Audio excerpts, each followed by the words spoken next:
this week, I'm going to throw you a curveball because I don't know that I understand this question. What is your view on providing proper education for transgendered students? Well, I don't actually think I understand that question either. I believe ask you something different, but I don't really understand it. So, I believe that we have a Charter of Rights and Freedoms, and that protects all of our students and says that they deserve a quality public education. And so, if you want to call a proper education a quality education, I think all of our students deserve that. And that is what my core beliefs are. That's what I would stand behind always. Thank you. Ms. Cahoon.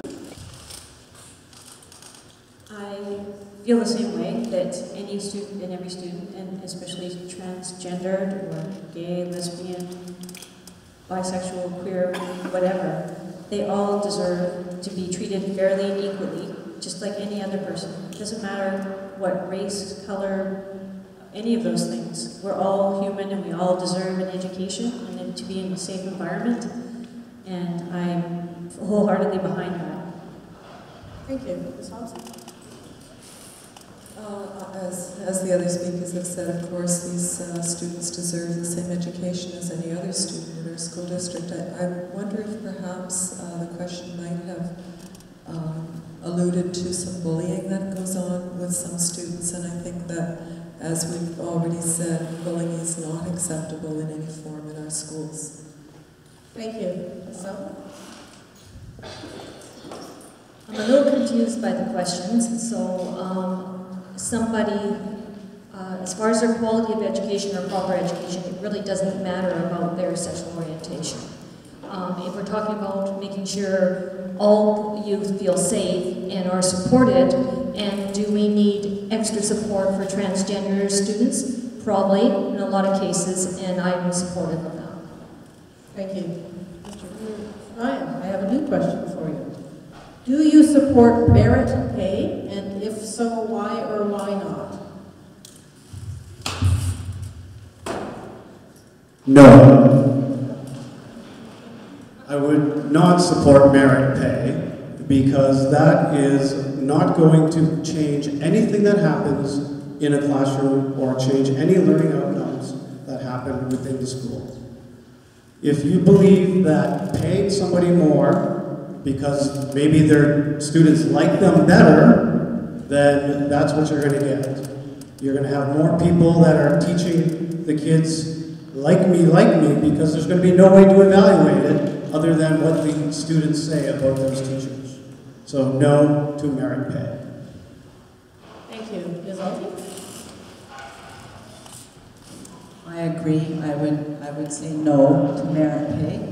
I think, first of all, who decides who is a better teacher compared to another teacher? I believe that most of our teachers are there for students, not necessarily the pay. And to pay one over another, evaluate the programs they do, and compare them to one another, I don't think would be equitable or fair. No. Thank you. Ms. Liu?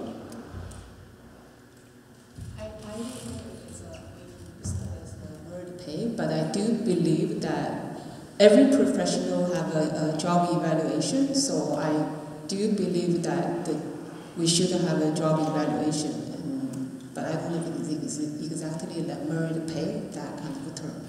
Thank you. Ms. Wallace?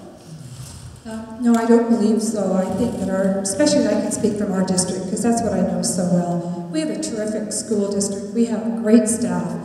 And I think to put one teacher against another teacher would just be injustice. I think every one of our teachers go above and beyond the call of duty, and they do incredible work both in the classroom and before and after school with programs that they give freely of their own time, and they're not paid. Thank you. Mr. Dennison, question for you that gets my heart going as an accountant. Do you know how to read a financial statement? I do. As a business owner, I do my own bookkeeping. I've taken courses in that. Interestingly, I learned how to do it with the programs that you could purchase, and statements, etc. And then I realized that I could do a better job by creating my own customized Excel spreadsheet, because it could incorporate things like car travel and car expenses. So I've gone beyond where a lot of people in business go. Thank you, Ms. Williams. I do know how to read a financial statement, and I've spent a lot of time over the last couple of years examining the financial statements of our district, and I find it incredibly interesting. I know a lot more of our district now. For example, we spend over $41 million on special education. We have a budget of close to $300 million, and I think our trustees need to be passionate about knowing all of the issues that go into our district to safeguard those numbers, for sure. Thank you. Thank you, Ms. Moon.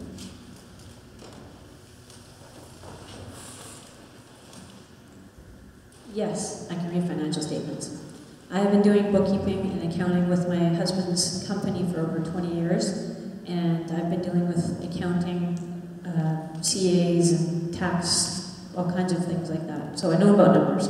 Also, like Jody had said, the financial statements are very important for us to keep our eyes on, because we need to know where the money is being allocated. But before it's even passed, we need to ask a lot more questions about where the money is going and make sure it's coming in. So we're going to have to advocate for more funding, obviously, too. Thank you. Ms. Hodson?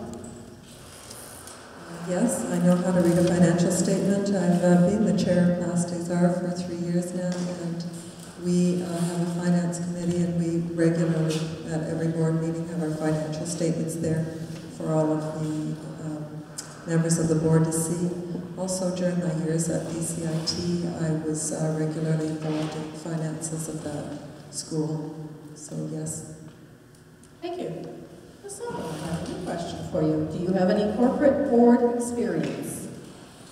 Corporate board experience. Do you have any corporate board experience? Well, I've been on the school board for the past 9 years. I also am the executive director of a nonprofit that has 9 board members. And so as an individual, I have been very involved with boards and understand the corporate board. Thank you. Mr. Ryan? Yes, well, a corporate board, no. However, I am an instructional leader within the Burnaby School District. I work as an athletic director at my school, so I work with the different levels of the athletic boards, at the district level, at the Vancouver district level, provincial level. So I've worked on boards, and I also work in the leadership team of my own school. Thank you. Ms. Alty? I've worked on our Board of Education, which is a corporate board now for 21 years, and that entails working with trustees from the 5 areas of our district, as Jerry said. And even though we're elected from our area, we need to work as a corporate board in the interest of the entire district. So that requires a lot of reflection and a lot of teamwork. Thank you. Ms. Luo? I've been working in an academic facility for 17 years, and all we do is pretty much related to the school board settings, and we do the policy implement and applying government fundings and do the trainings and job evaluations and everything, and similar to the school board setting. Thank you. Ms. Wallace, I've got a new question for you. In view of the very large deficit in School District 43, can you think of any district expenses that should be cut? Well, this last year, we had to cut $13 million from our budget. It was a huge job, and we went through the district. 91% of our budget is salaries, so it doesn't leave a lot left to take out of the school system. So a lot of staff did have to be given notice. We had to give notice to about 640 people. Of that, we hired back everybody but about 140. So we did try our best to put back money as much as we could into the classroom. We cut at all levels. We cut from teachers, we cut from support staff, we cut from district admin, And it was a really trying task. And I'll just... Thank you. Mr. Dennis? Well, you have to really search hard to find answers for that one, but there are a few. Carbon tax isn't in the media a whole lot, but we have in the district made some strides in reducing the carbon taxes that we have to pay, and there, I expect, are some more things that we can do that way. Get rid of a few more fluorescent bulbs, or incandescent bulbs, for instance. We can also, I think, change some of the assistant superintendent positions to just... Thank you. Ms. Wickens? Yes, I do. In the last round of budget cuts, our current trustees cut their whole professional development fund, which was $30,000. I would reinstate that, and I would motion to put a 20% decrease on the trustees' salaries, which would save $60,000, and put our trustees in line with the rest of the trustees in our province. Thank you. Ms. Cahoon? I would like to see the audited financial forensic audit to see what exactly happened in the past. That may give us a clue to what won't be happening in the future. So there would be some things in there, I'm sure, that could have been reallocated to prevent some of the issues that have arisen with the deficit becoming as large as it was.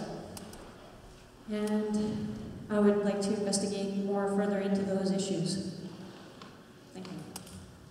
Thank you. Ms. Thompson, I've got a new question for you. As a trustee, will you be able to get more funding from the senior governments and stop the cuts to the schools, children, education? I have every intention of doing that. I think that I understand there are some school districts in the province that actually have surpluses. I think that the provincial government needs to recognize that the urban school districts have a deficits, and there's a reason for that, and they need to readjust the funding formula. So yes. Thank you. So? As a board, we need to work very hard to make sure that we get our fair share of the funding from the Minister of Education. Our chair has already met with the Minister of Education and have had a commitment that they are going to be looking at the funding formula. So that is something that is already being worked on. And I think we need to get the public engaged, because it can't just be 9 trustees, it has to be the whole district. Thank you. Mr. Ryan? Sorry, could you repeat the question? I sure can. As a trustee, will you be able to get more funding from the senior governments and stop the cuts to the school children education? No. As a trustee, I think I will be listened to about as much as the teachers were listened to during the teachers' strike. But as a trustee, what I will do is, as I said earlier, work to rally the rest of the public, the parents, the taxpayers, to make them hold the government accountable. That is what I intend to do, because I know that for me as one trustee, I'll be ignored like a penny in a bank vault. Thank you. Ms. Outake? I have to say I agree with that. One trustee doesn't have that much influence, but as a board of 9 trustees and one of the largest districts in BC, we have certainly tried to make our voice heard. I don't believe we keep sending letters, and I think those are important, but we need to do more than that, and we need to hold the minister current responsible for his promise to review the funding formula, so we'll keep doing that. Thank you. Ms. Liu, what is your position on Chevron funding our classrooms with the proviso they advertise and influence children?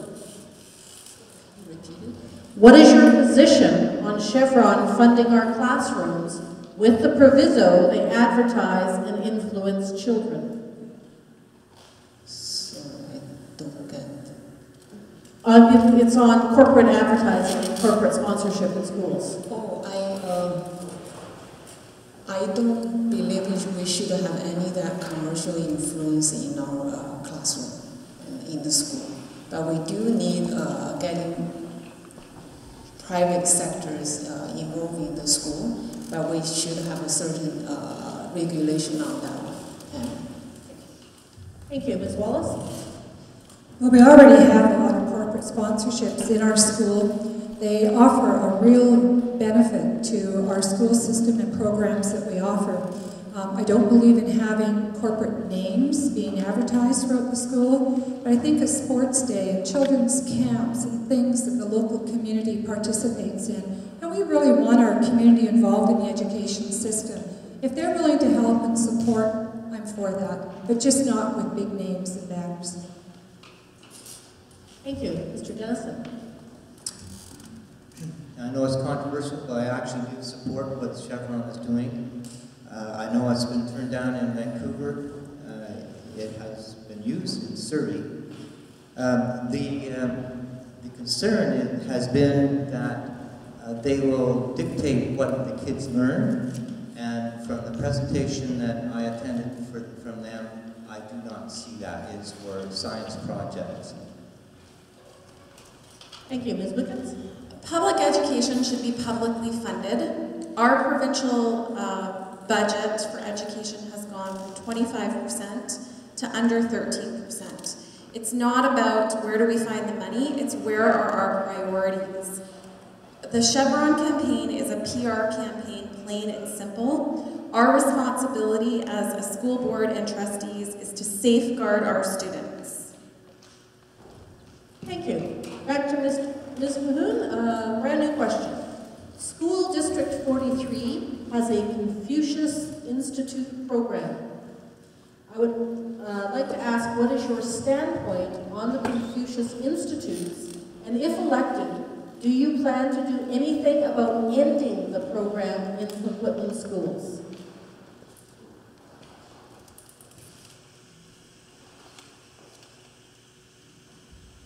Well, unfortunately, I just learned about the Confucius Institute in the last 4 or 5 months. I haven't really been paying attention to it because my children have been in the Montessori program and the French immersion program. So I've been doing some research on the Confucius Institute, and it seems very controversial. But I think as a board and a district, we need to converse about it because it's already in our district. So I don't know the history. I know it's been around for 10 years. I was at the celebration for the anniversary of it, but it's something I really want to learn about and discuss with the board and the school district to find out what their thoughts, and the community, absolutely, because they're the ones that are also involved in having that in our district, where I'm hearing that Toronto just refused it in October. So I'm still learning, but I'm looking forward to conversing. Ms. Hodson? Thank you. I think this is an issue that the board will have to deal with. I understand it's come up in the community and that there is some concern. But at the same time, the Confucius Institute brings a significant number of dollars into our community and into our school district, and it's not something that we should make a knee-jerk decision on. Thank you. Ms. Sullivan? I'm actually supportive of the institution. School District 43 does their own hiring, and we only hire teachers that are residents here. We're not bringing anyone from overseas. And it's a before and after an after-school program and weekend. And all the curriculum is overseen by our district. So I don't have a problem with it. Thank you. Mr. Ryan? Thank you.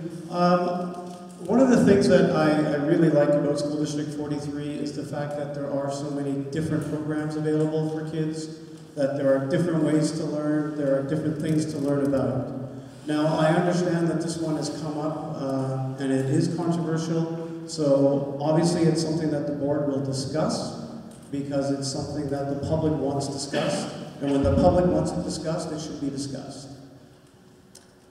Thank you. Ms. Outake, new question of interest to me here.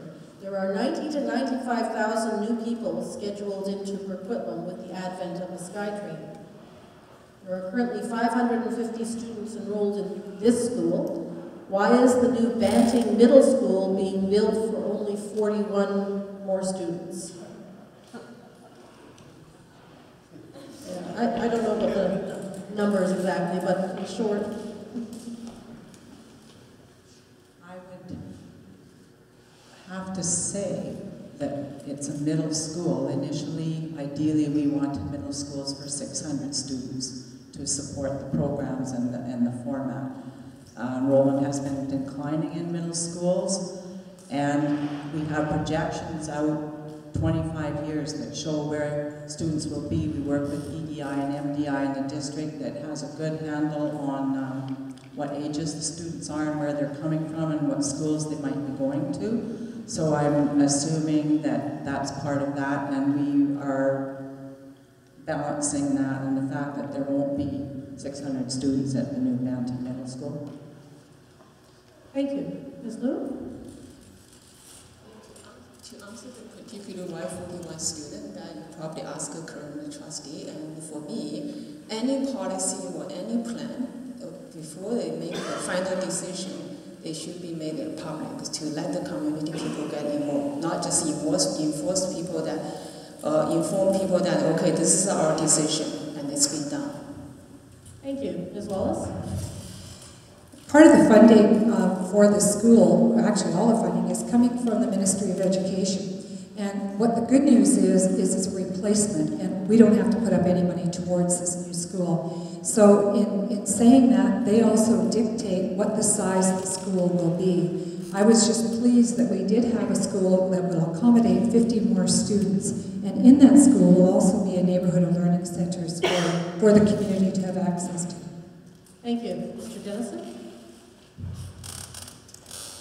It's true that the decisions on that are mostly driven by the Ministry of Education, but the trustees and the district leadership team does usually have some input into those kinds of discussions, as I understand it. So I hope it's been done correctly. I think it would be worthwhile checking on that. But they should be matching projections, and I know we can, if needed, change some of the school boundaries to make things work out. Thank you. Ms. Wickens, a question that's close to my heart. What will you do to ensure parents who have joint guardianship are able to receive notices and discuss their children's education with the teachers, counselors, and other education people? Well, I think one of the things that our district has to do a better job of is ensuring that district-wide policy comes from the district so that every school knows what policies are in place in regards to situations like that. And so as a leader and as a trustee, I would look to my administration and I would ensure that they were putting those policies in place and that it was district-wide and uniformed so that every principal knew this was the policy, this is what needs to be done, and we need to ensure that people who have joint guardianship are receiving information equitably. Thank you. Ms. Cahoon? On top of the policies being in place to make sure that they're communicating openly with both parents, we want to make sure that there's a system in place to make sure there's nothing missed along the lines, especially when it's dealing with their child. They want to make sure that they're both receiving all the information via email, mail, phone calls, however you might communicate, and you want to make sure that, like Jody had mentioned, it's the same throughout the district so no steps are missed. Thank you. Ms. Hobson? Thank you. I expect there's situations where neither parent receives the information. Sometimes backpacks take information in and don't release it. So I think that in this information age, we really need to make sure that we're communicating with parents in many varied ways. Thank you. Thank you, Ms. Sullivan.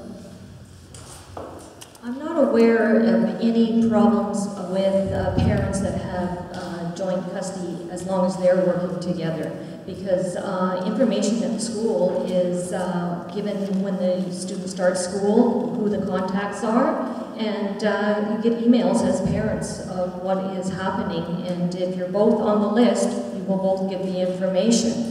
And I know it's not always that easy with having 8 kids that have gone through the school. Sometimes you have to do a little more chasing up as a parent, but unless there's a problem I'm not aware of. Thank you.